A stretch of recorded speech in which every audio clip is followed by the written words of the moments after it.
ನಮಸ್ಕಾರ, ರಾಜ್ ನ್ಯೂಸ್ ಲ್ಯಾನ್ಗೆ ಸುಸ್ವಾಗತ. ಇಂದಿನ ಸುದ್ದಿಗಳನ್ನು ನೋಡೋಣ.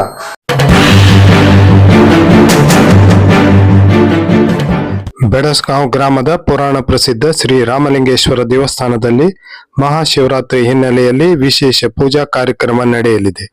ನಾಳೆ ದಿನಾಂಕ 26ರಂದು ಬೆಳಿಗ್ಗೆ ದೇವರಿಗೆ ಪೂಜೆ, ರುದ್ರಾಭಿಷೇಕ, ಕ್ಷೀರಾಭಿಷೇಕ, ಕುಂಕುಮಾರ್ಚನೆ ನಡೆಯಲಿದೆ. ರಾತ್ರಿ ಶ್ರೀ ರಾಮಲಿಂಗೇಶ್ವರ ನಾಟ್ಯ ಸಂಘದಿಂದ ನಾಟಕ ನಡೆಯಲಿದೆ. ದಿನಾಂಕ 27 ಗುರುವಾರ ಬೆಳಿಗ್ಗೆ ಪಲ್ಲಕ್ಕಿ ಉತ್ಸವ ಹಾಗೂ ತುಲಾಭಾರ ಸೇವೆ ಸೇರಿದಂತೆ ಹರಕೆ ಸಮರ್ಪಣೆ ಮತ್ತು ಅನ್ನ ಸಂತರ್ಪಣೆ ನಡೆಯಲಿದೆ.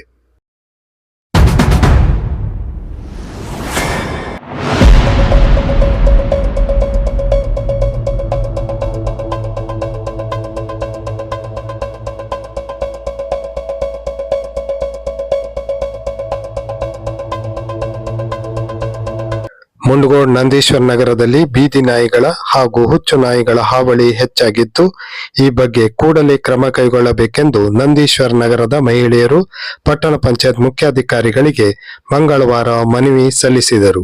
ನಂದೀಶ್ವರ ನಗರದಲ್ಲಿ ಚರಂಡಿಗಳಲ್ಲಿ ಕೊಳಚೆ ತುಂಬಿಕೊಂಡು ದುರ್ವಾಸನೆಯಿಂದಾಗಿ ಹಾಗೂ ಸೊಳ್ಳೆ ಕಚ್ಚುವಿಕೆಯಿಂದಾಗಿ ಜನರಿಗೆ ಅನಾರೋಗ್ಯದ ಸಮಸ್ಯೆ ಕಾಡುತ್ತಿದ್ದು, ನಾನಾ ಕಾಯಿಲೆಗಳಿಂದ ಬಳಲುವಂತಾಗಿದೆ. ಸಂಬಂಧಪಟ್ಟ ವಾರ್ಡ್ ಸದಸ್ಯರು ನಂದೀಶ್ವರ ನಗರಕ್ಕೆ ಬರುವುದೇ ಇಲ್ಲ, ಯಾವುದೇ ಕುಂದುಕೊರತೆಗಳಿಗೆ ಸ್ಪಂದಿಸುವುದಿಲ್ಲ. ಅವರ ನಿರ್ಲಕ್ಷ್ಯತನದ ಧೋರಣೆಯಿಂದಾಗಿ ನಂದೀಶ್ವರ ನಗರದ ಅಭಿವೃದ್ಧಿ ಕುಂಠಿತವಾಗುತ್ತಿದೆ. ಆದ್ದರಿಂದ ಸಂಬಂಧಿಸಿದ ಅಧಿಕಾರಿಗಳು ನಂದೀಶ್ವರ ನಗರದ ಪರಿಸ್ಥಿತಿಯನ್ನು ವೀಕ್ಷಿಸಿ ಚರಂಡಿಯನ್ನು ಸ್ವಚ್ಛ ಮತ್ತು ಹಾಳಾಗಿದ್ದನ್ನು ಸರಿಪಡಿಸಿ ನಂದೀಶ್ವರ ನಗರದ ಅಭಿವೃದ್ಧಿಗೆ ಒತ್ತು ಕೊಡಬೇಕೆಂದು ಈ ಮೂಲಕ ಒತ್ತಾಯಿಸುತ್ತೇವೆ ಹಾಗೂ 1 ವಾರದೊಳಗೆ ಈ ಬಗ್ಗೆ ಕ್ರಮ ಕೈಗೊಳ್ಳದಿದ್ದರೆ ಪ್ರತಿಭಟನೆ ನಡೆಸಲಾಗುವುದು ಎಂದು ಮನವಿಯಲ್ಲಿ ತಿಳಿಸಲಾಗಿದೆ.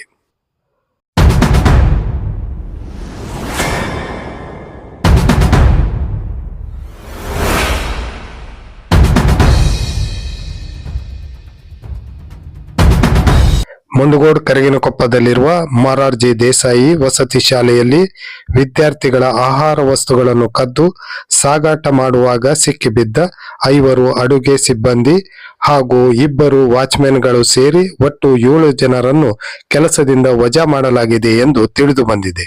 ಮೊರಾರ್ಜಿ ದೇಸಾಯಿ ವಸತಿ ಶಾಲೆಯ 5 ಅಡುಗೆ ಸಿಬ್ಬಂದಿಗಳು ರವಿವಾರ ರಾತ್ರಿ ಅಕ್ಕಿ, ಈರುಳ್ಳಿ, ಒಣ ಕೊಬ್ಬರಿ, ಬೇಳೆ, ಎಣ್ಣೆ ಪ್ಯಾಕೇಜ್ ಮತ್ತಿತರ ವಸ್ತುಗಳನ್ನು ಚೀಲದಲ್ಲಿ ತುಂಬಿಕೊಂಡು ಹೋಗುತ್ತಿರುವಾಗ ವಸತಿ ಶಾಲೆಯ ಪ್ರಿನ್ಸಿಪಾಲರು ವಸ್ತುಗಳ ಸಮೇತ ಹಿಡಿದಿದ್ದಾರೆ.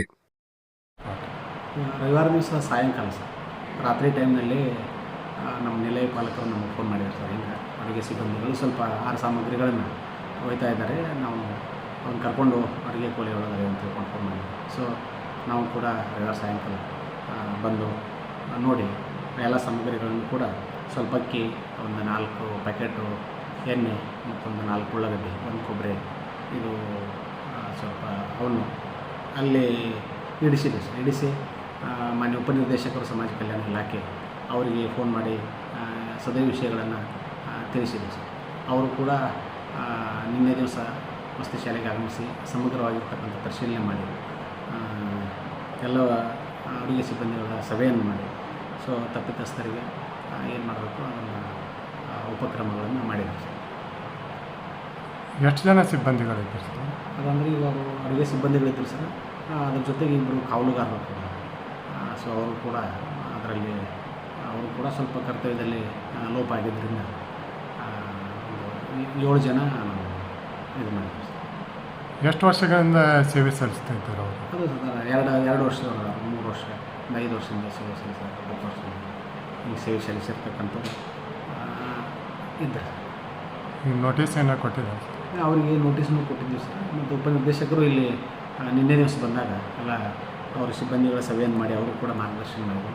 ಜೊತೆಗೆ ಎಲ್ಲ ವಿಚಾರಗಳನ್ನು ಕೂಲಂಕುಷವಾಗಿ ಚರ್ಚೆ ಮಾಡಿ ಅವರು ಕೂಡ ಇವತ್ತು ಬೆಳಗ್ಗೆ ಫೋನ್ ಮಾಡಿ ಏಜೆನ್ಸಿ ಅವರಿಗೆ ಅವರ ಸೇವೆಯನ್ನು ಹಿಂಪಡೆಯಲು ನೀವು ಪತ್ರವನ್ನು ಬರೀರಿ ಅಂತ ತಿಳ್ಕೊಂಡು ಸೂಚನೆ ಕೊಟ್ಟರು. ಆ ಪ್ರಕಾರ ನಾವು ಕೂಡ ಏಜೆನ್ಸಿಗೆ ಆ ಪತ್ರವನ್ನು ಬರೆದಿದ್ದೀವಿ ಸರ್.